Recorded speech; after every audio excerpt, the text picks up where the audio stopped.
But for this session, I want to do it a bit differently, which is I want to get as many people to speak. Like rather, we are all going to talk today and learn from each other. So the topic, as you're aware, is team building strategies. So essentially, you are new business. Well, for some, I think you've been operational for even 3 years, but generally in the startup or early growth phase. And most the businesses at that level are mostly characterized by what's it called? Little cash, but great need, because you need manpower to get things moving, to either complete or finish your product, get it out to the market, and all those different moving parts which need manpower, rather useful talent that can help you to get there. So I'm going to pretty much like be asking you questions. I want to go through this session today by using like your real life examples. Either it's a situation you have, or it's a situation you've had, and something that you have had to deal with. So, you can switch on your camera when you're speaking if you want, so that it's better if you can see the person speaking. But if you're not in a position to switch on your camera, no pressure, you can just speak. Right? So if I ask a question, you don't answer, I will call someone.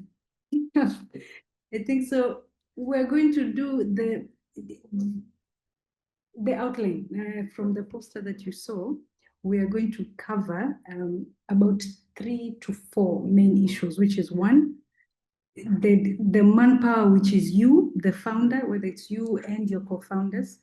And then we're also going to consider scenarios where you now bring external parties, so which is and not internally as your employees. This is now consultants or independent contractors. And then there are some who may choose to actually hire people as employees and bring them in internally. And then finally, we're also going to look at ways within which you can incentivize the talent that you attract. Yeah. And mainly why this is important is because most times you're trying to recruit good talent. And once you recruit them, you want to retain them, and of course keep them motivated so that they are performing and helping you to move the company to where you want to go. So to start, let me look at the list here. Okay, so I'd like to Keith Obade. No, you're from Vilgro. Okay, it's fine. No, never mind, Keith. Ella, are you one of the portfolio companies?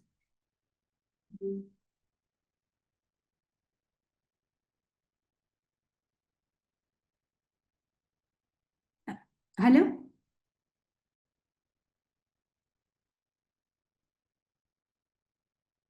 Maybe she's not. Okay. All right. I'm not sure Ella can hear me. Anyway, we can move to Kennedy. Kennedy Mudoka. Are you there?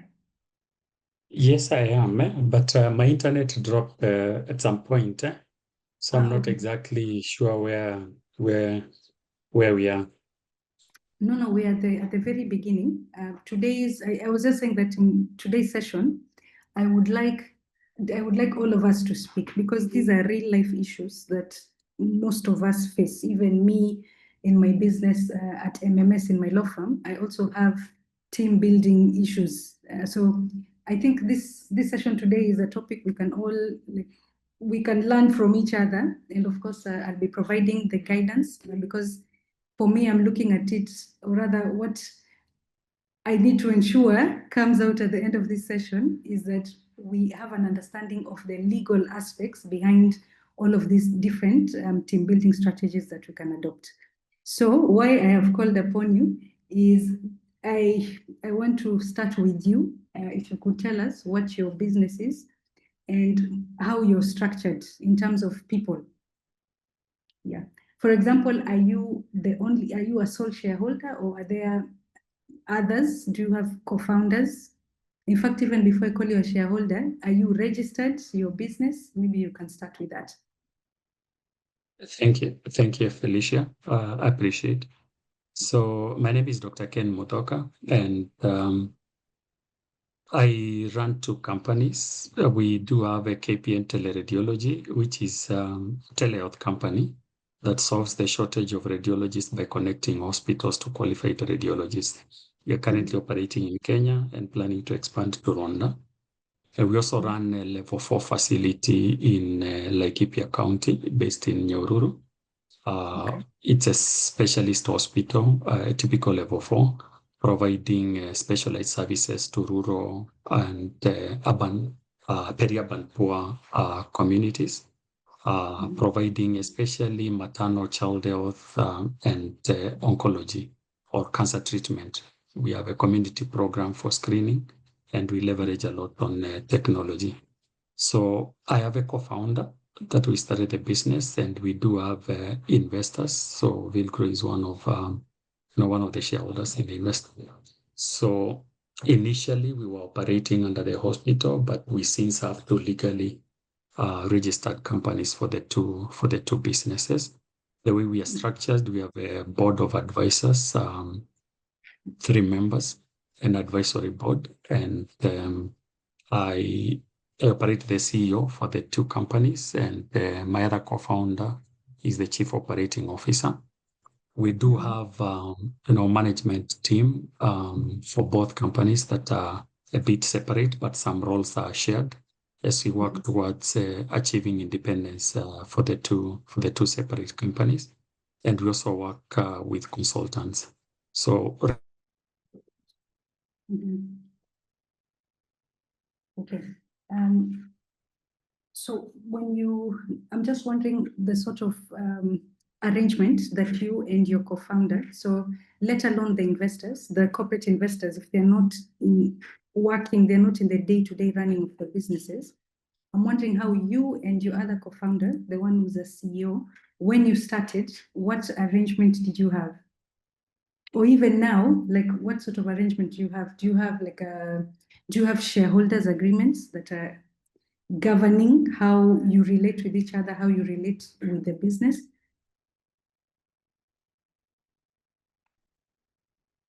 right now, Is dropped. Okay.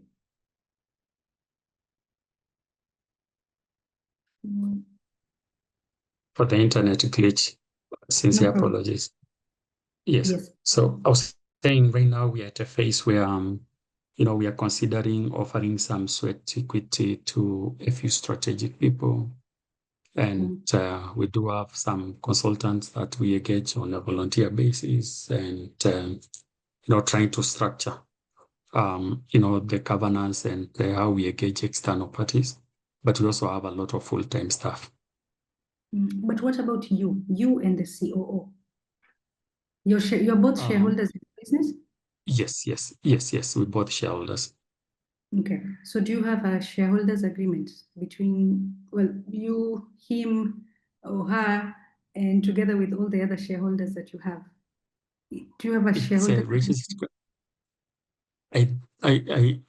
We don't have a document like a shareholder agreement, but what we do have is, it's a legally registered, so everyone has their own shares.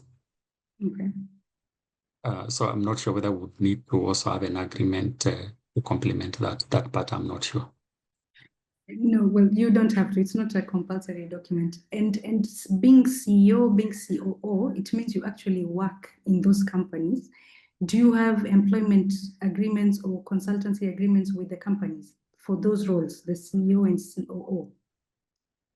No, we do have some sort of a JD, and I think it's still in that governance structure where we're still trying to structure, because sometimes as a founder, you struggle to get to be paid market rate, and have to build maybe some bills to the company to be paid later when the companies become profitable, but we don't have employment contracts. Okay, all right. So thank you so much for volunteering, Kennedy. I'm grateful because you have started us off very nicely. So from just what Kennedy has shared, and I want us to start at the very top, which is you, the founders. How are you, the founders? How are you engaged?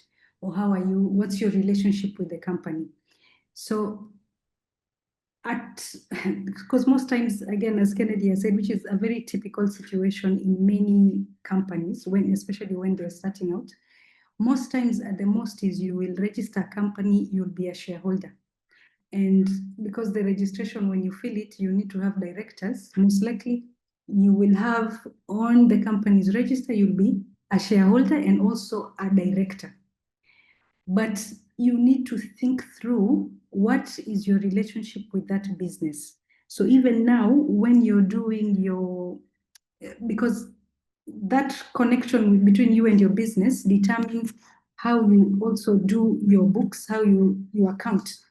For say, for example, remuneration that you pay yourself, how do you book that in your books and stuff like that. So if you can start from up there to just look at a shareholder and let me just say the general position, at least under Kenyan law, is that by virtue of you just being a shareholder and a director does not make you an employee. So essentially, employee in the formal sense, which is where you're able to claim against the company for benefits of working for that entity. And this is actually a matter that has been discussed in courts, and the courts have said just the fact that you're a director does not mean that you're an employee. So say, should anything happen and perhaps you're removed, for example, from the position of CEO or COO, you actually, absent of an employment contract, you will not be able to sue the company, well, your company, you won't be able to sue for benefits arising from your time actually working in the business. So if you look at a company, at the shareholder level, the shareholders are the owners of the business. So as a shareholder of your company, of course, you own the business and your entitlement is entitlement to dividends. And remember, dividends are payable after profit, after you calculate your profits, and then after tax and any other obligation that you have, for example, interest payments. So that's the entitlement that you would have as a shareholder. And shareholders under the company's law, shareholders then delegate the management role or their management duties to now a board of directors. So now you as a director, because most times in the structure when you register your company, and here I have made an assumption that most people have companies and not the other structures, for example, a limited liability partnership, which I'll discuss the difference between how partners in a limited liability partnership are treated. But just picking companies, which I believe most of you are shareholders, and then you're also directors. A director's role, of course, is the day-to-day management of the business, but at all times, their duties are what are called fiduciary duties. A fiduciary duty is an obligation to act in the best interests of the company, which means, like, for example, the duty to avoid conflict of interest, the duty to, first of all, offer an opportunity, a business opportunity. As a director of a company, when there's an opportunity that the company can take, you have an obligation to, first of all, bring this to the board of the company and give the company the first chance to invest in that. Instead of, you learn about it from your position and then you go and pursue it on your own, then it can be deemed that you have breached your fiduciary duties to the company. Of course, then there's the duty to act with reasonable care and skill of a person at that level and all that. But those ones are fiduciary duties as well. So your capacity as a director of the business also is not what is giving you a claim against the company for your full-time service in the company. And that's what Kenyan courts have said, which means then if you're actually there working in the business, rather providing day-to-day services akin to, say, for example, an employee, then you need to have an additional contract with your business, which is either an employment contract, if what you actually are doing is you're providing employment services now to the company. And of course, remember, a company and you are two different people. So that's why you can actually have an employment contract with your own company. So you could either have an employment contract where you come in also as an employee, and of course, since it's your business, you can give yourself whatever title. You can be, senior management or CEO, COO, etc. It could either be an employment contract that you now have, or you can engage with the company now as a consultant, providing the company with the skill or the service that you provide now on a consultancy, at a consultancy level. Now, some of the considerations as to which one is best, whether it is to have an employment contract or to have a consultancy agreement with your own company, it depends again on the level of statutory obligations that you're able to sustain, right? Because if you engage as an employee, then the obligations, the employer's obligations in an employment relationship, of course, will apply to the company. So if, say, for example, Kennedy and his co-founder, decided to now give themselves employment contracts, then of course the Employment Act is going to apply, which means that the company will now have to issue them with a particularized employment contract that sets out that JD would probably be an annexure to the employment contract to specifically set out what are your duties in that business. It will set the time that you're supposed to work, where are you based.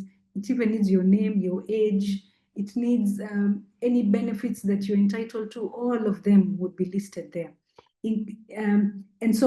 And then the additional obligations of an employer, which is for tax reasons. So the company would have to now start paying pay as you earn for the employees. So similar to what your other staff, the other staff members that you have, I'm sure in the hospital and even in the other platform, it would now, the company would have to pay similar statutory payments on your behalf as well. And then also, other than that, so you have the payee, you have the welfare, which is your NHIF pension, NSSF, not NHIF now, SHIF, Social Health Insurance Fund. Then you have NSSF, you have affordable housing, you'd have to pay that. There's the industrial training levy, which is payable, although annually. So all of those obligations, the company will now have to pay for those obligations. And also as well, if you decide to engage with your company as an employee, so now you have an employment agreement with the company, then also should the company want to release you for whatever reason, they would also have to comply with the provisions of the Employment Act. So if you're in a company, for example, that is actively bringing in investors, like you have taken a decision that you would be happy to accept investors who are bringing in money and transfer some of your shares, such that there is at some point a possibility that you could be outvoted in the board, at the board level, or you could be outvoted at shareholder level, then it might make sense to actually have an employment agreement with the company. Because in that case, if somebody wanted to dismiss you from your executive day-to-day duties in the business, they would also have to follow the Employment Act, which means that they would have to follow the procedures that are provided there for whether it's terminations, whatever form of termination that you want to pursue. And also they would have to have valid reasons, because that's what the Employment Act provides. So those are, like, when you're thinking about yourself, you, the founder, you being there day to day, providing daily full service to the firm, then the point to note here is that, one, at least under Kenyan law, even if you're there full time, if you don't have a specific contract governing that full service, then you would not be able to claim benefits for that scenario should anything happen. And then if now you want to regularize, you want to now contract or have regulate it now with an agreement, then one way to do it is to engage with the company as an employee. Another way to do it is to engage with the company as an independent contractor, which is as a consultant. So again, the consultancy would depend mostly on the type of service that you're giving to the company, because sometimes it could be a very specialized, a very nuanced sort of service, the additional skill that you're bringing there. You could also decide to contract with your company as a consultant, in which case, as we said in the last training, the consultancy would need to truly look like a consultancy, which is that there is no person who's providing direct supervision over how you actually do it. You have some independence on how you deliver on the service that you have been contracted to deliver. You're probably, although if you're the founder, it will be very difficult to separate the tools because it's your business. So whatever tool the business is providing, you're probably the one who has provided it.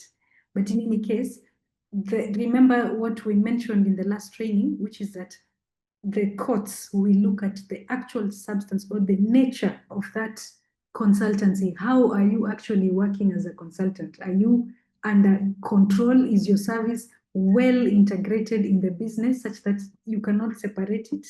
In which case they might deem there is an employment relationship.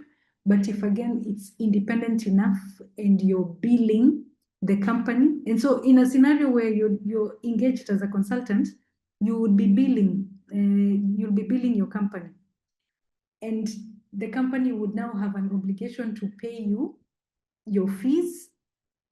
And in that case, they would, if it's a consultancy that falls within the withholding tax regime, the company would withhold, and you would have an obligation to manage your own taxes.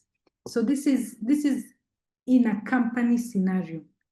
If you have registered a limited liability partnership, an LLP, LLPs, the partners are deemed to be executive. They're deemed to be working in the business full time. So there's no need for employment agreements or anything. By virtue of you being a partner in the LLP, you're deemed to be working for that business. So in that case, there's no need for that, for that additional layer of contracting to govern the service that you're providing to the company. All right. So I hope you've understood. An interesting point before I move away from shareholders. So it depends. Maybe you can raise your hand if you have not yet registered an entity. Or rather, is there anyone here who has not yet registered their business?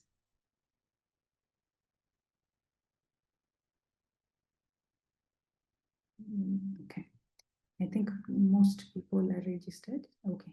All right, then it's fine. On that point, I just wanted to mention that if you haven't yet registered your business, because another common problem amongst the founders at the founder level is where you start off with say there are many of you, you are many founders, you are maybe 4. You start off as 4, and then some they lose interest, or some just they go. And then the problem is where you have registered a company, and everybody has shares in the company immediately. And as I mentioned in the first session, at least in Kenya, if you're holding a share in a company, it's almost the same as holding a title to a plot of land.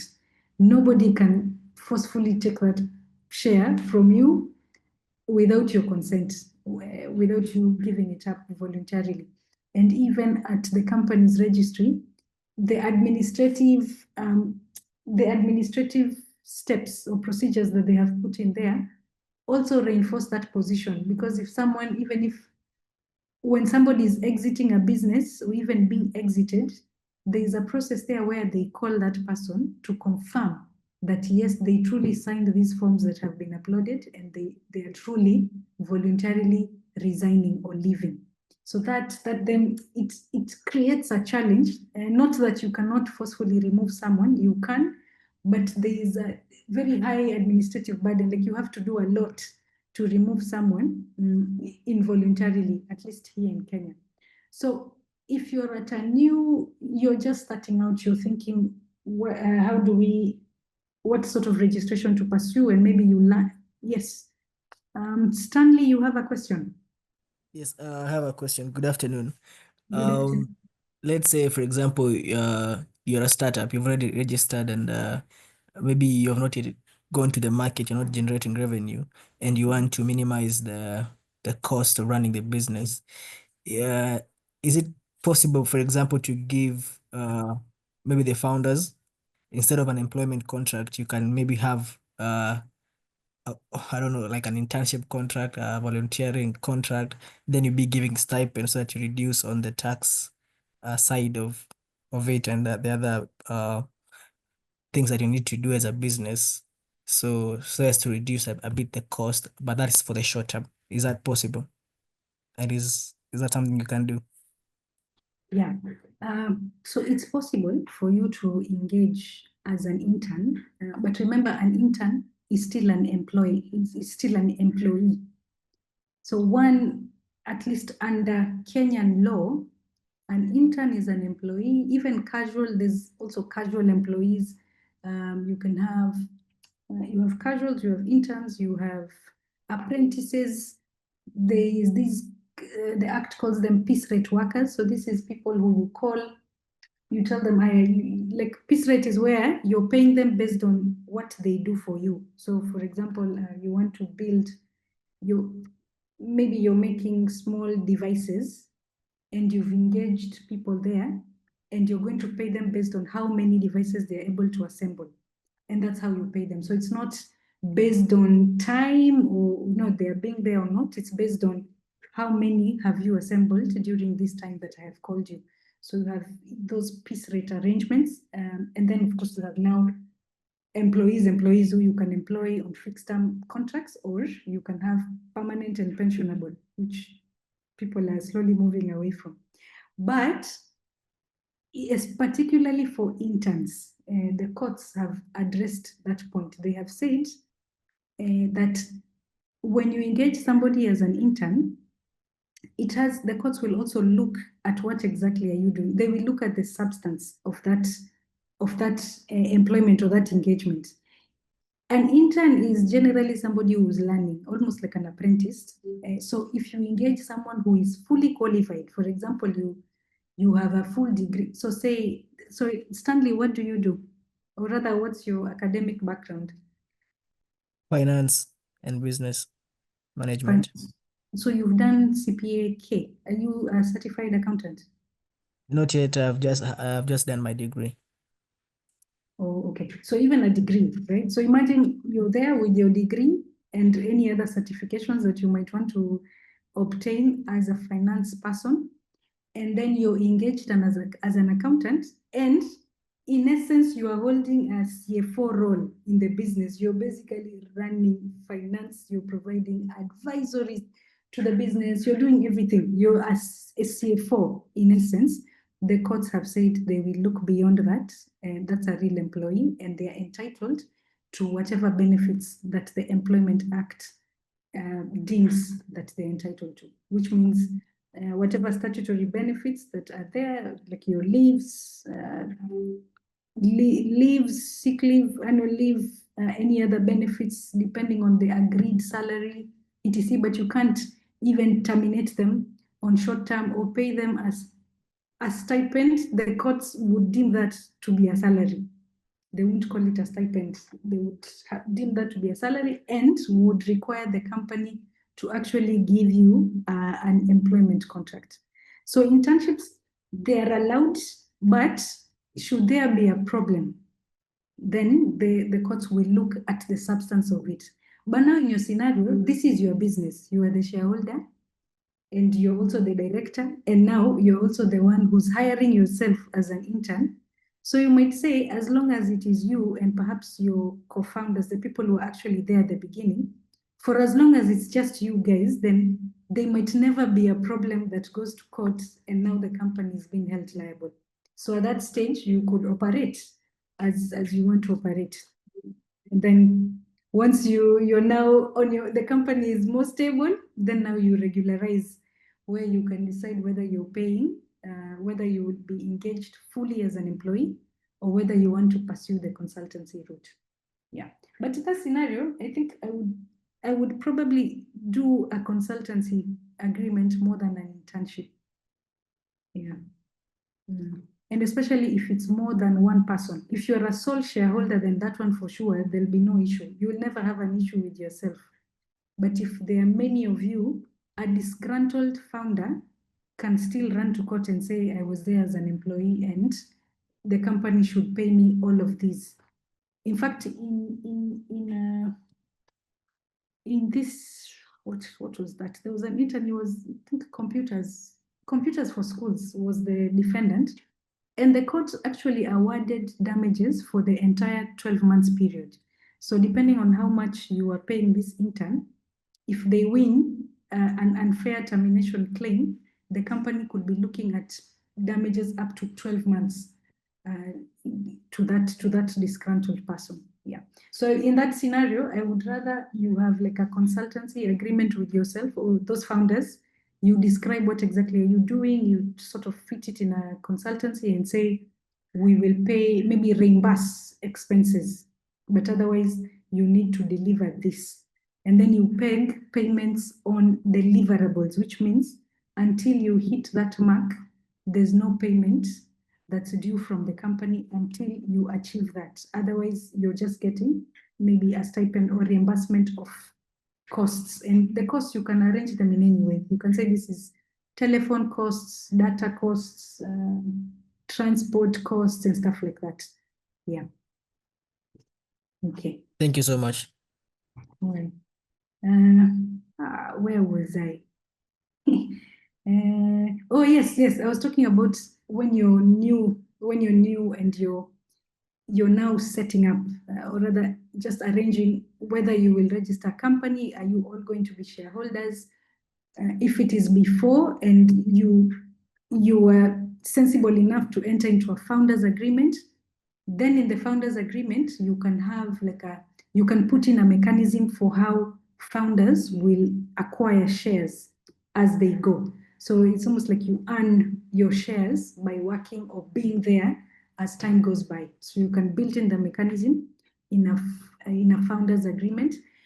Alternatively, when you register, you can also set up like a vesting schedule, which you can put in either in your shareholders agreement, and then just ensure that your articles allow for that to happen. So in that case, in the shareholders agreement, you would say every founder's entitlement to the shares, whatever it is. So in this scenario, you can say the company will have 100,000 shares. Therefore, it's 4 easy. Okay, there are 4 of you. 4 is 200. This now it seems like, okay. Let me use a simpler scenario. The company has 200,000 shares. There are 4 of you, which means each person, if split equally, everybody is entitled to 50,000 shares. But then the way you structure it there, you have a reverse vesting mechanism, which is everyone comes in, you have nominal shares of 50,000.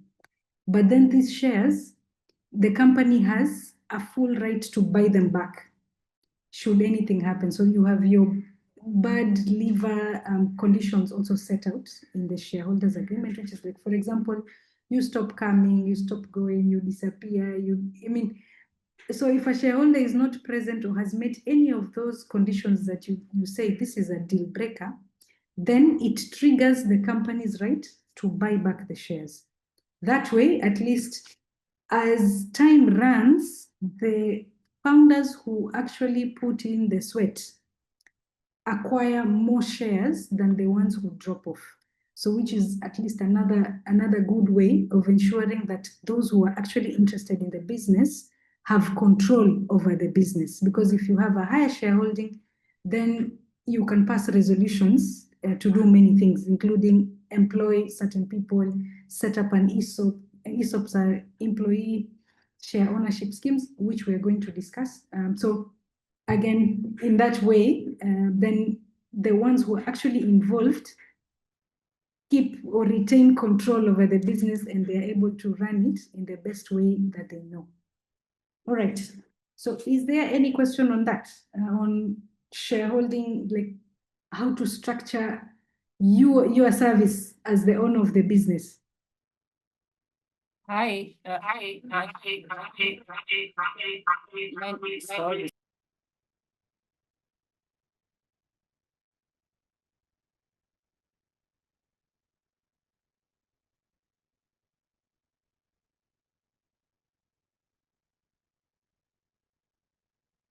Yvonne, okay. Yvonne, should we try again? I'm seeing you've joined twice. Yeah, I need to leave. We reduce the volume on one of those gadgets. Yeah. Okay. All right. Okay. Hi. Okay. Hi. My name. I'm here with my colleague Grace as well. So I wanted to find out, for us, our business has been running maybe 2.5 years now. And for now, we're just like co-founder, director. We don't have any other specified roles.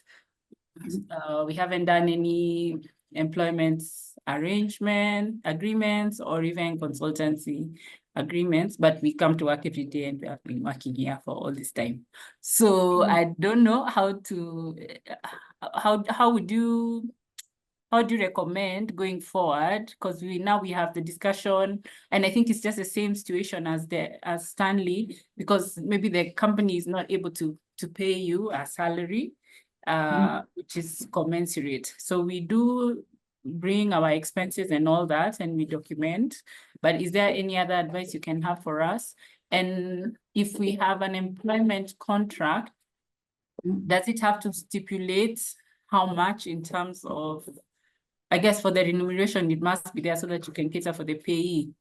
Yeah. So can you just start with a basic salary, like the lowest possible, and then build it up? But then also what happens in terms of the expenses that we incur running the business? Yeah. Yeah. Okay. So you can. You're registered. You're registered as a company, though. Your shareholders. Yes. Okay. We've registered a company. It's a limited company. Okay. Okay. So at least it has a separate personality from the two of you. So one, if you take the employee route, other than paying the salary, there is the statutory obligation. So already, if you have an employment contract, now the company has SHIF obligations. You have to register for SHIF. You have to register for affordable housing. You have to register with NEA to pay that industrial training levy. Then of course pay. So in terms of salaries, you can always set the salary below the first band, which is, so you can pay yourself like 11,000. That way there won't be any payable on your salary, at least at that level. And then for expenses, that one can be like, it's called what, petty cash. So it's something you just have to come and reimburse and say, I incurred this transport cost, and you bill it to the business and it pays you back the way businesses do it. So it's not structured as a benefit for expenses. Those are expenses to the business for you to get around, maybe to market, to whatever it is that you're incurring, then it can pay. If, say, the company pays for you internet at home, or they pay for you, I don't know, say your phone bill, etc., if it's captured as a benefit, then it would go towards pay, because it might actually be captured in the Income Tax Act as part of those non-monetary benefits, and they deem an interest over it. So it just needs to be structured as an expense to the company. If possible, it can be a company phone that you're holding. It's registered to the business, but it's a company phone. But now you're using that number so that you avoid as much as possible. But then things things like, for example, SHIF, that's useful for you because it's health, it's going towards your health insurance. So those ones won't go away. You'll just need to check, do I qualify? Like under SHIF, how much do I need to submit that way? Under NSSF, how much do you need to submit?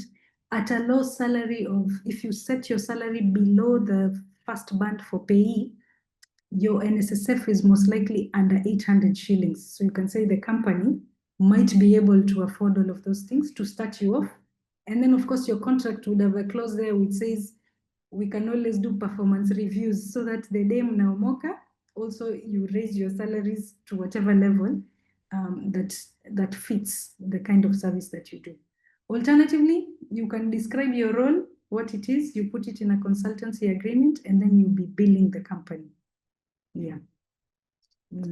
Yes. I hope that answers. Yeah. Thank you. Okay. I've seen a question. Question from Salsawiti. How would you recommend core team employment versus consultancy role with relation to taxation rates for each option? Employment. Okay, so employment. You can have, the beauty of employment is you can also provide many other benefits that the company, many other benefits to you that the company gives you. So, every time when you're planning for growth. So if this company takes off, then under an employee contract, you would be able to give yourself a lot of benefits, and even your salary, you can quote it in net terms, which means the business would pay the taxes and you're receiving your income net. And this is especially if you're open to bringing in other investors, because if you're open to bringing in other people, then at some point you won't really be controlling the entity, and yet you're the brains behind the business. So you want to be able to extract as much as possible. Again, for the core team, right? So you, the founder, an employment agreement in a future where you have other shareholders, or in a future where you have lost the majority shareholding in your business, an employment agreement might protect you better than a consultancy. Because in a consultancy, if you lose control at the board level, a board can vote to end that consultancy, and then that's it, you're out. There are no additional benefits, there's nothing. As opposed to employment, where at least under different laws, you have those terminal dues or terminal benefits that are given by the employment law. However, consultancies, if you want, there are some models, there are some business models that don't really need employees. You want to have a very light entity with very few statutory obligations. So in which case, in a consultancy, all you need to do is agree on the fee. And then, like in Kenya, mostly if you're a local, at the most, the withholding tax will be 5%. So they will withhold 5%, and they will also withhold on VAT, 2%, I think they'll withhold, then they send it to you. And then you're in charge of doing your own taxes. And of course, the thing is that you will still have to do those taxes for you to run legitimately. But as long as you're the one who has been paid the money, then you decide how you're going to do it. You will be able to manage your own cash flows without, which means you could file taxes late. You might have to pay a fine, but if it makes commercial sense for you to pay a fine to manage some cash flow issue, then it might make sense for you at that point. Yeah. Salsa, I don't know whether that is a good answer for you. Oh, yeah. So our tax rate is almost the same at the top band, but it's graduated. So most African countries have the same rates for taxation, I guess, for employees. Yes. But at the moment, for example, our startup is it's early, at early times, So we don't want to pay for all the, the pay and everything. We don't want to put ourselves into an employment, because then with the amount of money we want to pay ourselves, then we would pay this much tax on each of the core members. So yeah, what's the basically for, I mean, now we're on a retainer for consultancy because we're still running with grants, but eventually, as you say, as we plan to scale and involve investors, then we would have to structure ourselves into employment. But then, yeah, I mean, what you said kind of makes sense. But in terms of taxation is also interesting. Taxation, but taxation for you is what you do have, depending on the consultancy service. If it's a professional fee, you are you also subjected to withholding? If it's, if a company just employs a consultant, then it will be just 15% for however much you pay. However much you pay them, they will only pay taxes for 15%. But if it's for employment, then all those PAYE payments and all those other things will come in. So that would be 35 and above, especially if you want to pay the core team, because you would want to pay the core team like a good amount of money. So that means you would pay a lot. You would lose a lot in taxation. Taxes, yeah.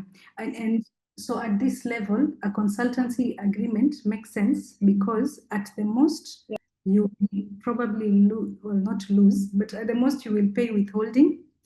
And then the rest of the money will be to you as an individual income. So if you're diligent in also documenting your expenses as an individual, you can also really reduce the amount of tax that you have to pay at the end. Because as an individual, then you can also say, I have life insurance.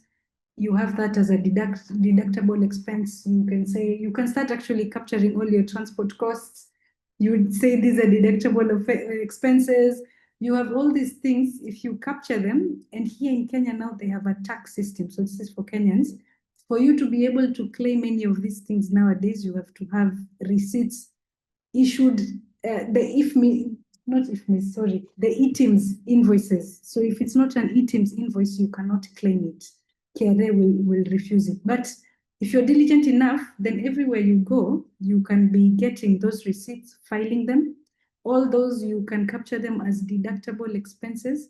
So in the end, the income that you're getting from a consultancy agreement from your company, you would then take that income, deduct expenses, and then do now the income tax on the gain or on your profit, which substantially, I suppose, lowers the amount of tax that you pay. Okay, maybe a special, sorry, maybe one more question.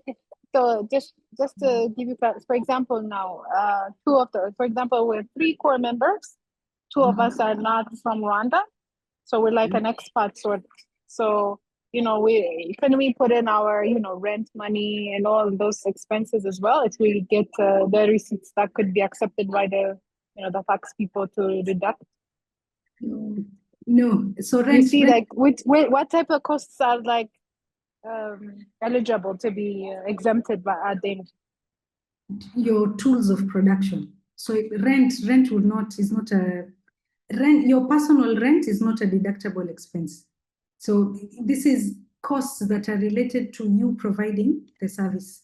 So the reason I mentioned life insurance is because insurance goes to your health, your well-being, for you to be able to perform.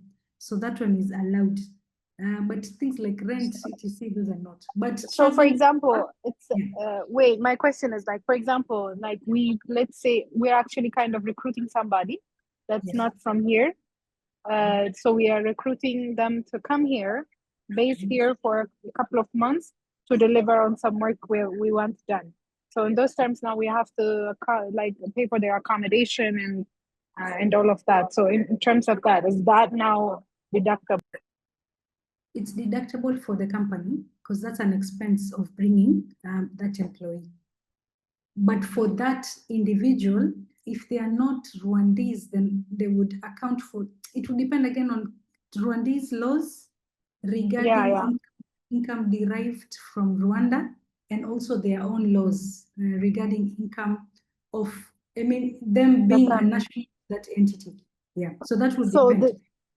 So this one, because now we are founders here and we're relocating here, the accommodations won't be included as a deductible cost here?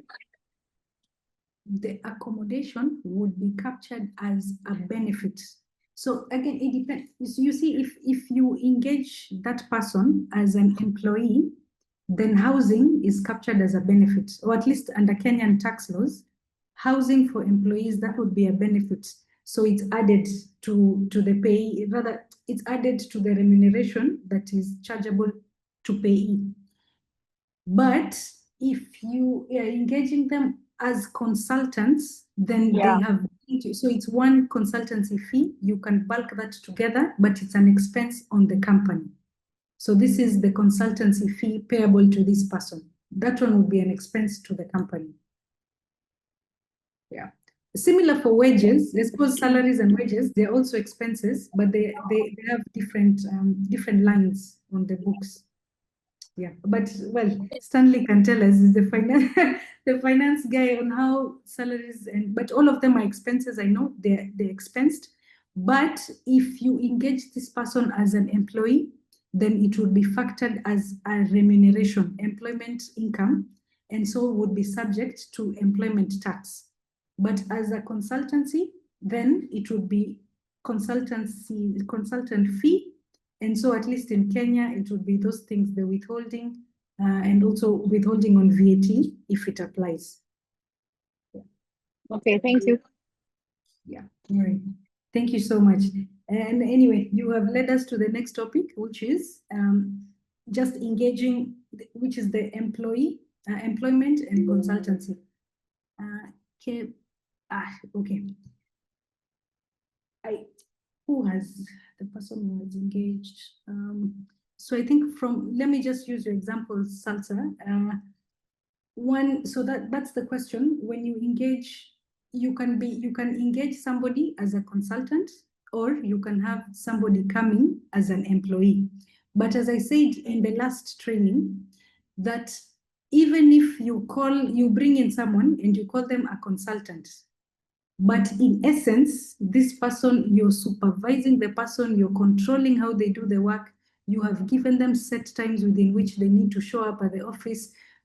You give them a laptop, a company laptop, they're using your tools, they're using your wife, everything. They're essentially, the courts will look at the essence of that relationship. How exactly is it in real life? And then if it's deemed that that control is, the control is in the nature of an employer-employee, then they would deem that to be an employment relationship. So again, when you're bringing in or building your teams, you're bringing in different resources, you need to think through the sort of arrangements that you want to have with them. And even from this discussion we've had, that thinking is even for yourself and how you engage in the business. So even when you bring other people, you engage, for example, software developer, or you engage, say, a designer on your team, or you have whatever it is, you have somebody who you need a particular service, you need to be very careful about how they actually deliver that service. If the nature of the contract is intended to be a consultancy agreement, then there has to be less control over the consultant and how they deliver the service, right? So in that case, some of the practical things that you can put in place.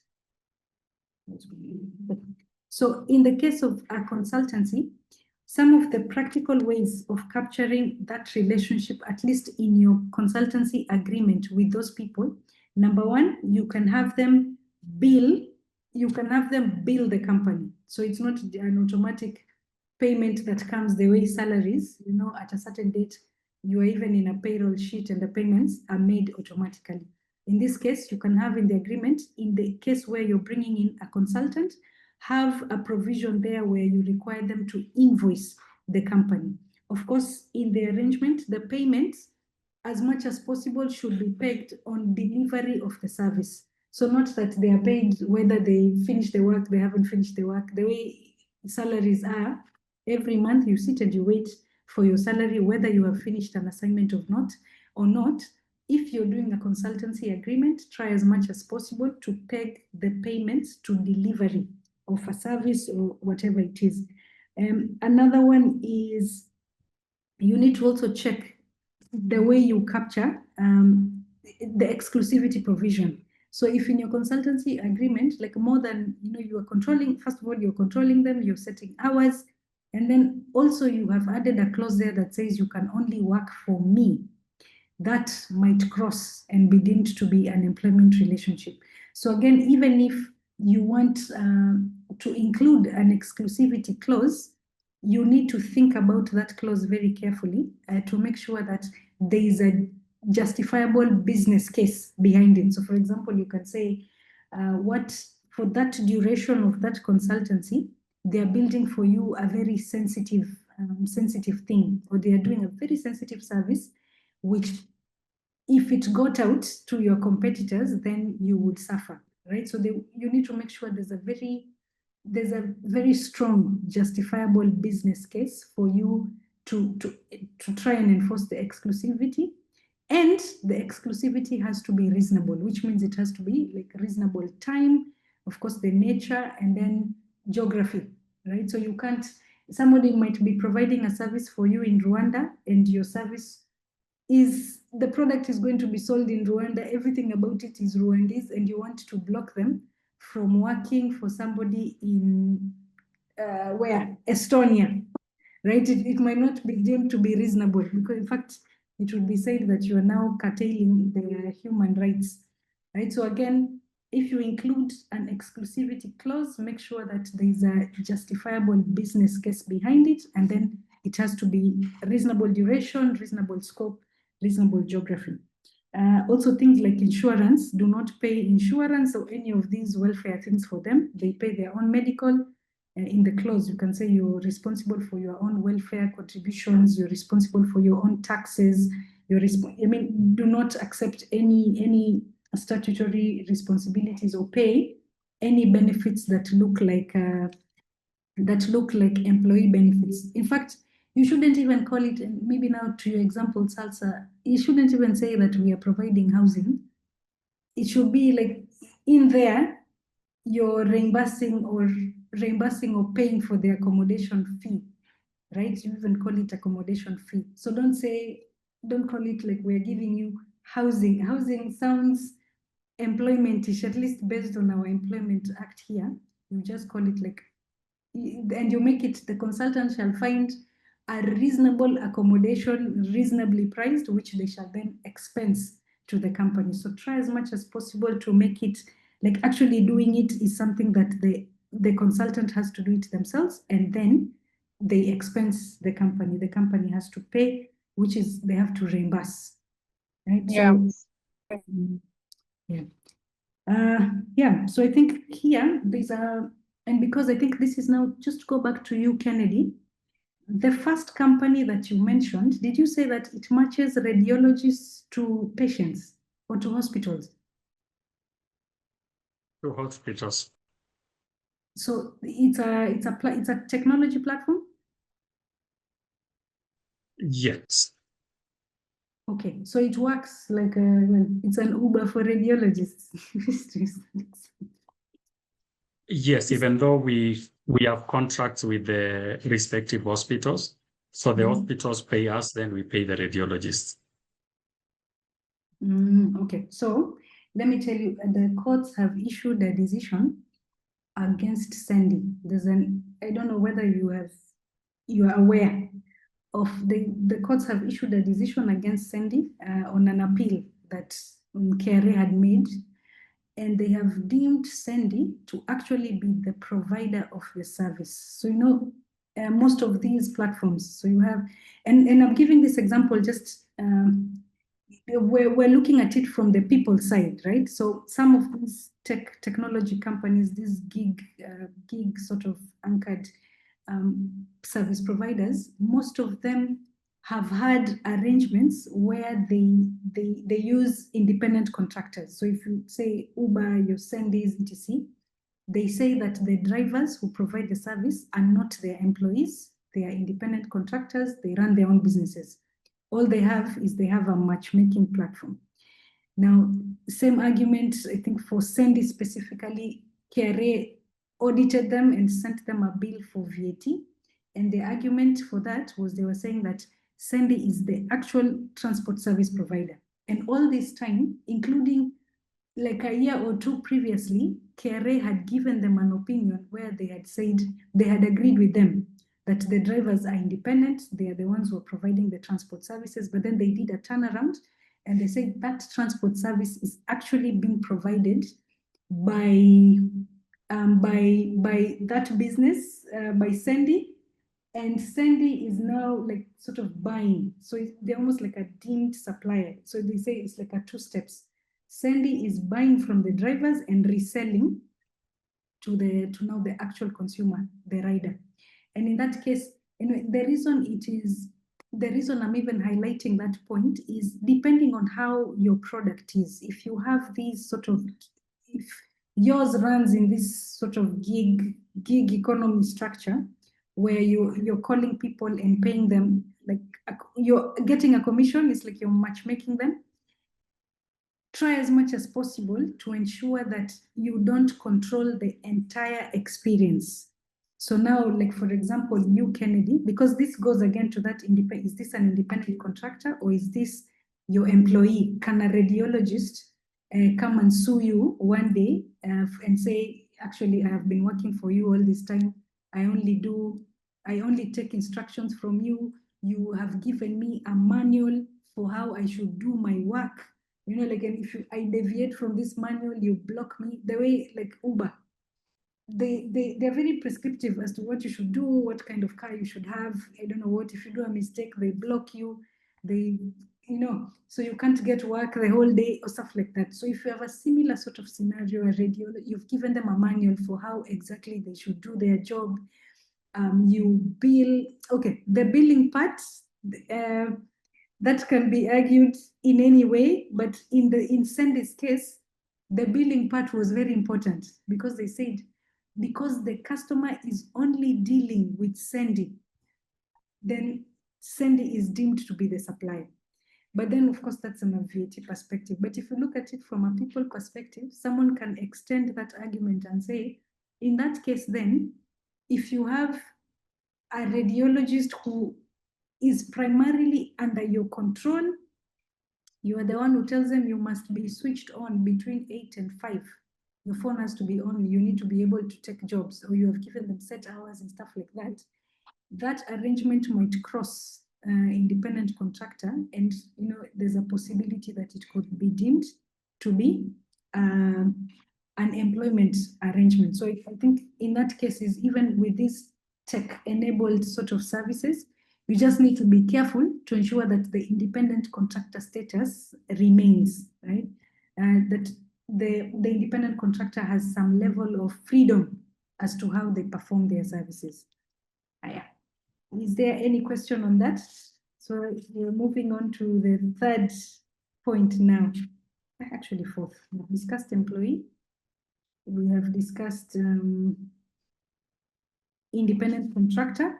And now, if there's no question, then we will move on to incentives, just creating effective incentive structures, especially when the company is still young. You want to be able to attract and retain top talent so that they can help you to build and to go to market and succeed.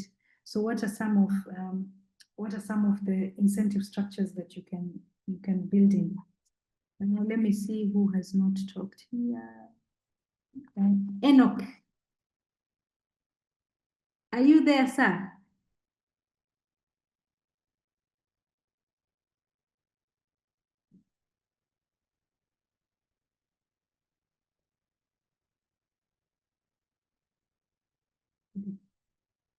Oh, Enoch, you're at Vilgro? Okay, no problem. Yes, yes. Okay, no problem. And Ella?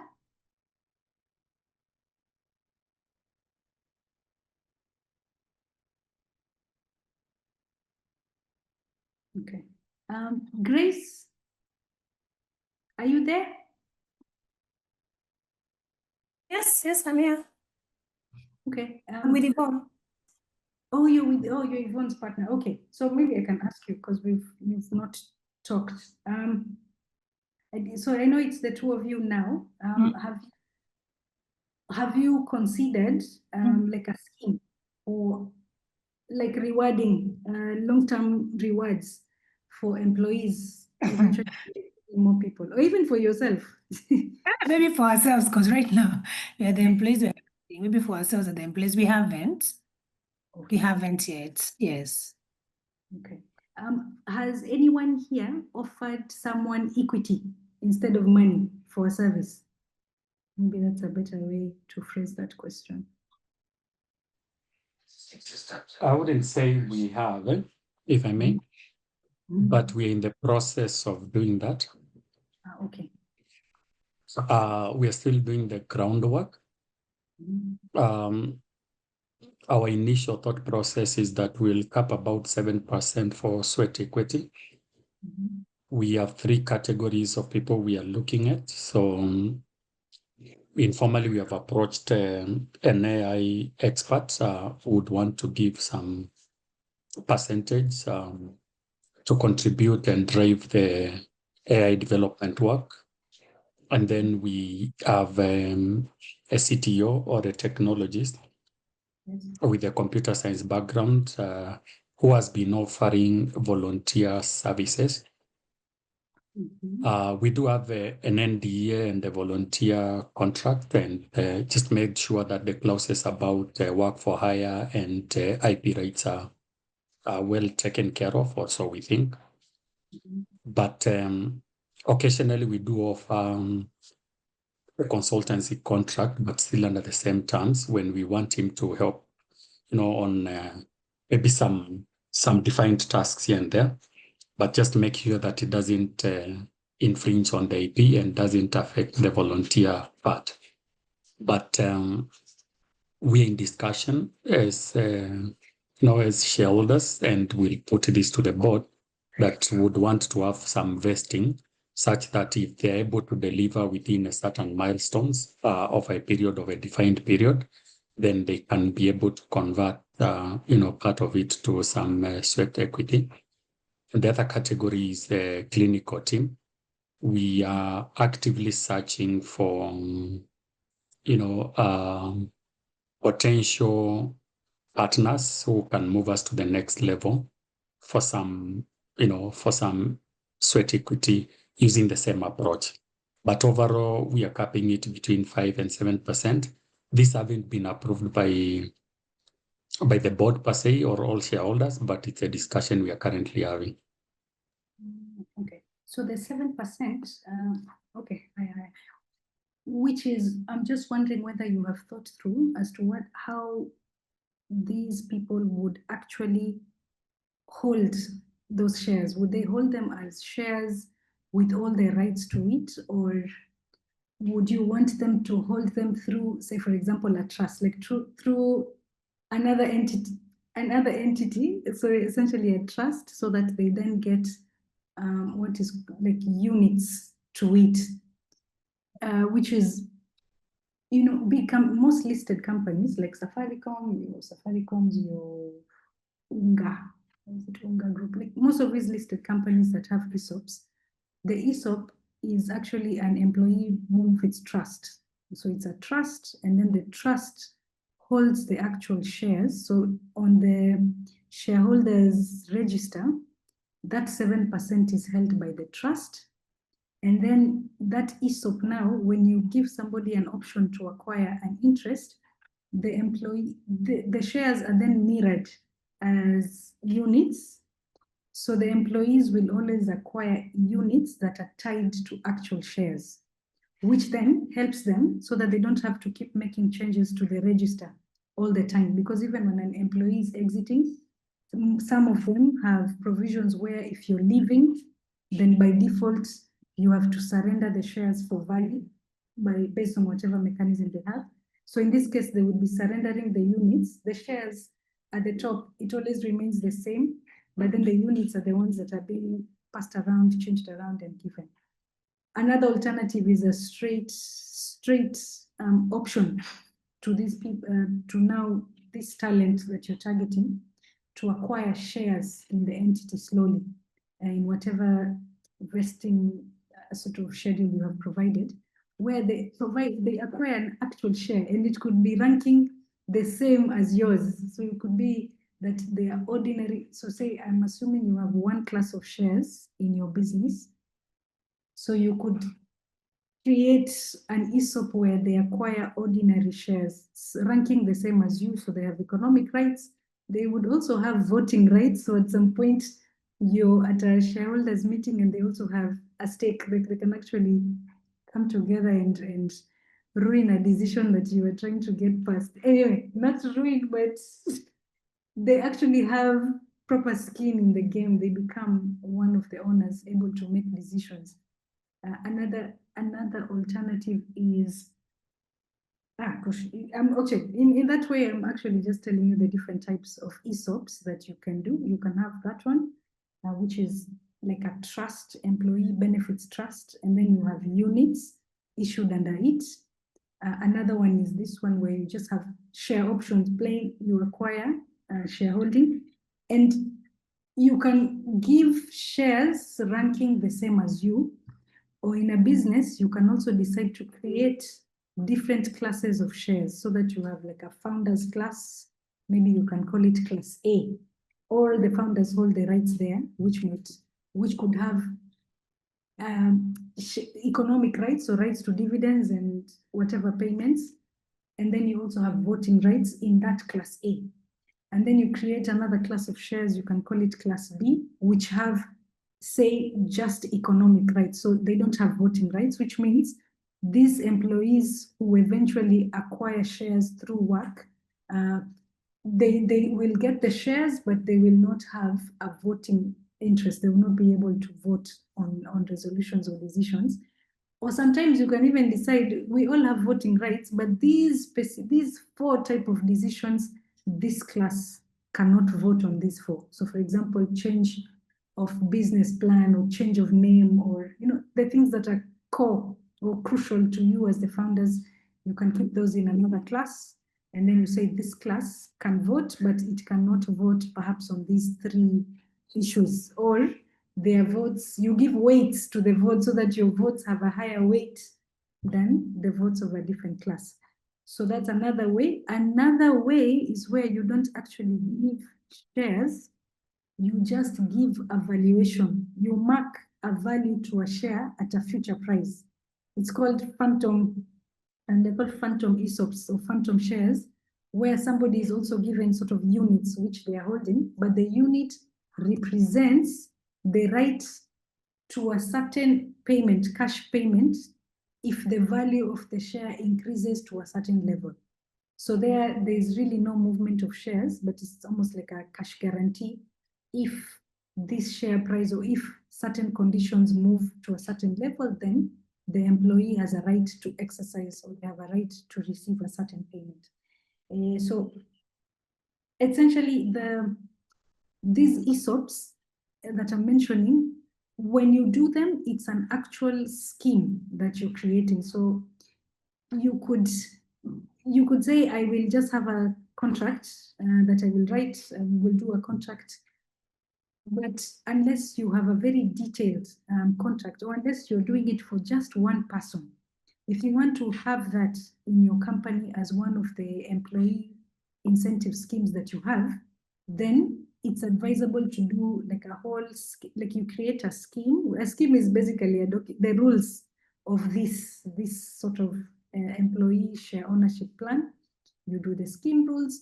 If, say, for example, you adopt that share option, then you'll have the different documentation or something that you will give this person, which they can then exercise at a future rate. So for example, if it's these share options, then you can have in the scheme rules that what you will then give this technology consultant, or that tech volunteer, or the clinical officers, you then give them a share option certificate that sets out how many shares are you entitled to, and at what date. So you'd have the grant date, the dates that you've given them that right, and you say it is exercisable at the first tranche. You can even break the percentages. You can say you're entitled to a total of 100 shares, and this would be exercisable after 12 months. You can say redeem 25% of those, and then you're here again for another 6 or another 12 months, you can again exercise another 25. Again, after 12 months, you're still here, you're still performing, whatever the conditions you have set, you've met all the conditions, then you can exercise until they're able to exercise the entire 100%, like they're able to exercise and acquire all the shares. What's important is to have the scheme rules properly documented, and then the instruments that will be used so that somebody has an entitlement. You are holding something that can then be enforced, because you can promise somebody that and you tell them orally, but it doesn't give them much. 3 years down the line, they could come and say, oh, you told me. And there's actually a real life case. He's called Kalebi Lancet. These Lancet clinics, the testing clinics. For Lancet, there's a suit. He's filing a suit against that PE fund. I think it's a Swiss PE fund or something. And in his case, he says that they promised him a sweat equity. But at least from the media reports, it doesn't seem like he has anything written that he can hold and enforce against.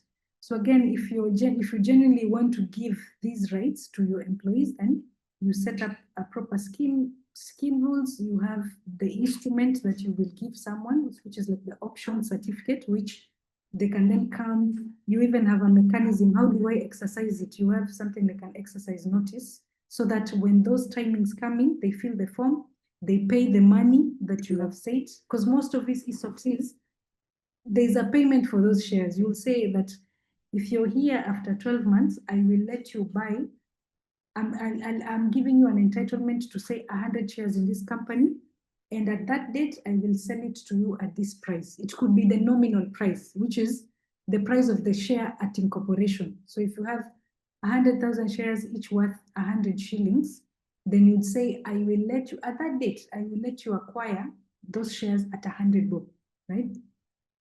So then at that date, you need to give them something. How do they let you know the time has come, I have met the conditions, here is the money, now effect it, right? And then there needs to be, of course, for you to create and allot those shares, you would have to have a system of doing it. In this case, at least in the Kenyan system, on the eCitizen platform right now, you can't have unallotted shares, and that's the problem with Kenya, or rather with companies at the moment. Before this new act, it was possible to have unissued shares just lying around. Nowadays, when you issue, you have to allot all of them, which means when you give that option here in Kenya, at least, I think in Uganda, they still have unissued shares, but here, you have to then, the board would have to pass a resolution accepting the exercise and then creating new shares and allotting them to that person. So again, all those steps need to be documented so that the talent or the resource that you're trying to give this benefit to, even, and it could be yourself, at least then you're able to enforce. You have something or a set procedure for enforcing that entitlement, your rights to the shares in the business. So I think I will, for today, I want to stop here. I don't know if there are any questions. Oh, okay. Okay, let me read. Kennedy has asked, can you have an employment contract with market rate and owe the company to pay later when it starts? I suppose, yes, you can. The only problem is that KRA will not know about this. They will still come to demand their paying. SHIF will demand SHIF payments. NSSF will require you to make the remittance, etc. So between you, between your company and you can let it slide, but you would have to remember to make all the statutory payments. Must you have an agreement for consultants? Yvonne, yes, that is in fact the only thing we have been saying in these 3 sessions, that we must document everything. It's a very good practice to have agreements specifying everything, all the things. You specify the duties, you specify how you pay them, You specify how they deliver, how you will accept the work. You specify every single thing, if as much as possible. Then, Salsa, are there resources about this that can be shared? Resources about the training or about ESOPs? Salsa.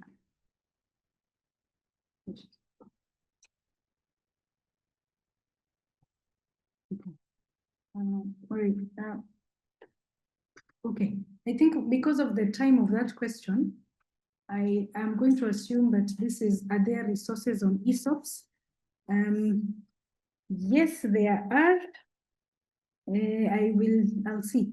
I think I have written about this in the past. I'll try and look for that article and share it, or at least I'll share it with Catherine, and then she can share it with you as well.